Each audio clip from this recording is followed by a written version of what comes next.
새벽 예배 우리 말씀 묵상을 우리 함께 나누도록 하겠습니다. 우리가 부활의 의미에 관해서 계속 살펴보고 있는데요. 오늘은 예수님께서는 어떻게 부활을 생각하셨나, 예수님께 부활이란 어떤 것인가에 관해서 우리 함께 한번 말씀을 보겠습니다. 우리 마가복음 8장 31절 함께 읽겠습니다. 그리고 예수께서는 인자가 많은 고난을 받고 장로들과 대제사장들과 율법학자들에게 배척을 받아 죽임을 당하고 나서 사흘 후에 살아나야 한다는 것을 그들에게 가르치기 시작하셨다. 아멘.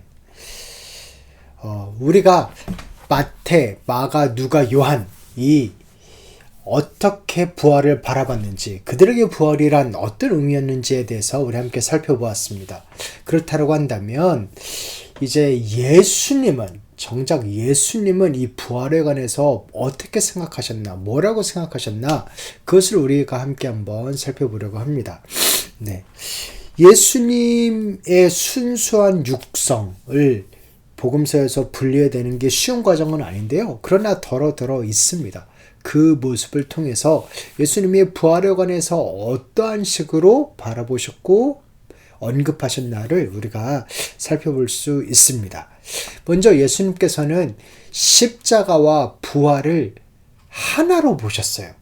이 개념이 너무나 중요합니다. 예수님은 십자가에 달려 돌아가실 것을 너무나 잘 아셨죠. 처음부터. 그러나 그것만 아신 게 아니고요. 부활할 것도 아셨습니다. 십자가와 부활은 세트였습니다. 동전의 양면과 같이. 그래서 단일 사건의 두 국면이었던 것입니다.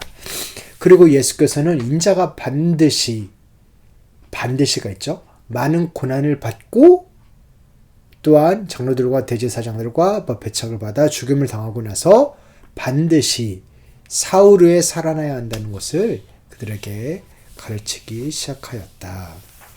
그렇게 말을 합니다. 여기서 헬라어로는 반드시라는 단어를 쓰셨습니다. 예수님에게 부활은 되면 너무 좋은 거지 라는 그런 선택, 미래의 일이라기보다 하나님의 이야기가 완성되기 위해서 꼭 일어나야 되는 필연이었습니다. 그래서 죽음과 부활은 대신 죄를 속죄함과 거기에 따라 하나님의 인정과 승인으로 이어지는 구원 이야기에서 필수 불가결한 것이었던 것입니다. 그런 면에서 주님께서는 포도원 비유를 드시면서도 이런 말씀을 꼭 하십니다. 두 개가 같이 가는데요. 너희는 성경에서 이러한 말씀도 읽어보지 못하였느냐? 집을 지은 사람이 버린 돌이 집 모퉁이의 머릿돌이 되었다. 네, 버려진 돌이 십자가에 달리는 그것이 그런데 모퉁이 돌이 되었다. 코너스톤이 되었다. 키스톤이 되었다. 가장 중요한 돌이 되었다.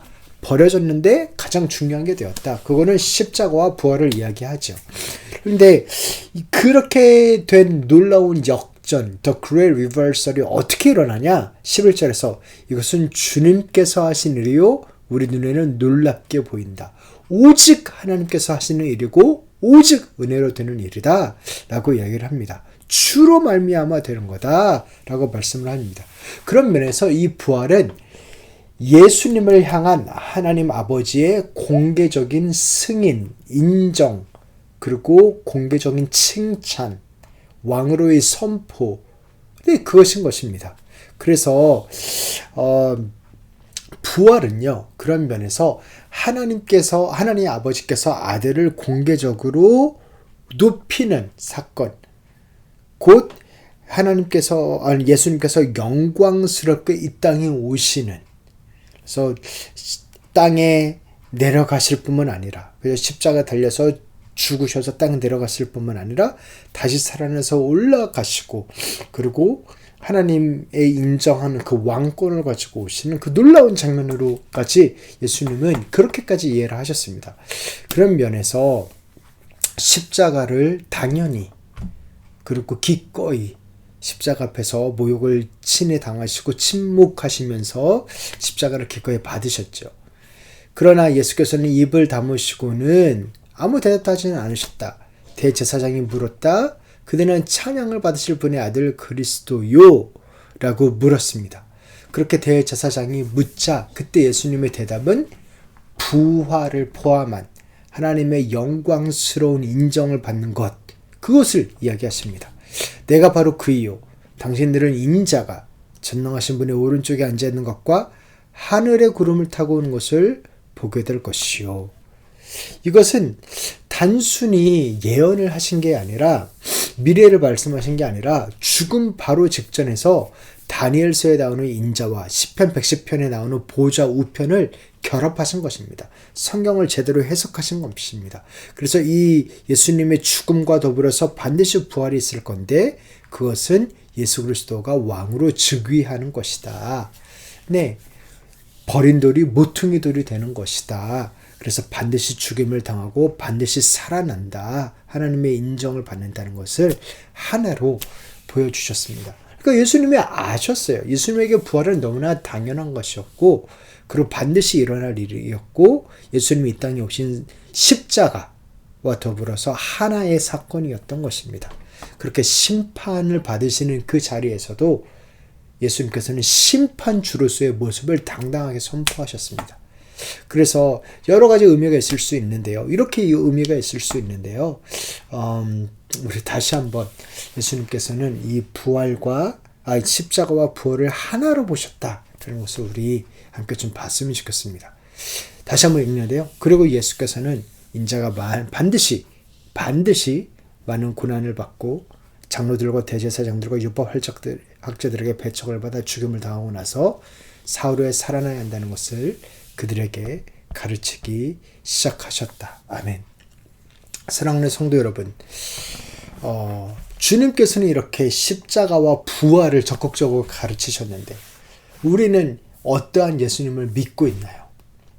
예수님의 십자가, Oh the wonderful cross, 그거에 은혜를 받고 어떻게 참 웬 말인가, 나 위하여 십자가 지셨나. 그 십자가를 우리가 많이 묵상하면서 그 희생과 그 사랑 앞에서 엎드리고 눈물을 흘리고 은혜를 많이 받지요. 그런데 그만큼 예수 그리스도에게 있어서 십자가만큼이나 오히려 더 중요했던 것은 부활절이었습니다. 부활이었습니다. 우리에게는 그런 고백이 있나? 예를 들어 크리스마스는 우리가 좀 크게 생각하는데 부활절을 그만큼 크게 생각하나요?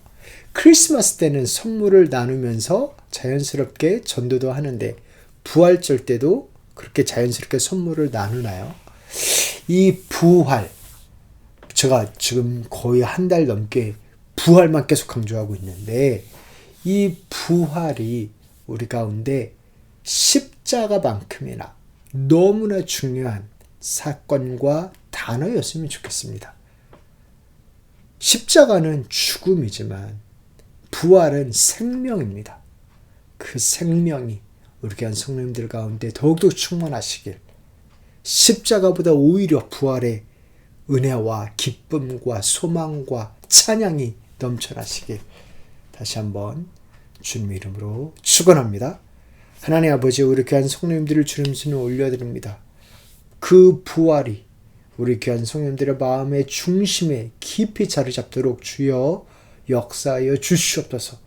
우리 가운데 생명의 주님, 살아계신 주님, 지금도 살아계셔 역사하신 주님이 우리 가운데 이 기도를 통하여, 이 예배를 통하여, 이 말씀 나눔을 통하여 충만하시도록 주님 역사하여 주시옵소서. 이 기도를 들으시는 모든 분들을 축복합니다. 주님 손에 의탁하며 거룩하신 예수님 이름으로 기도드립니다. 아멘.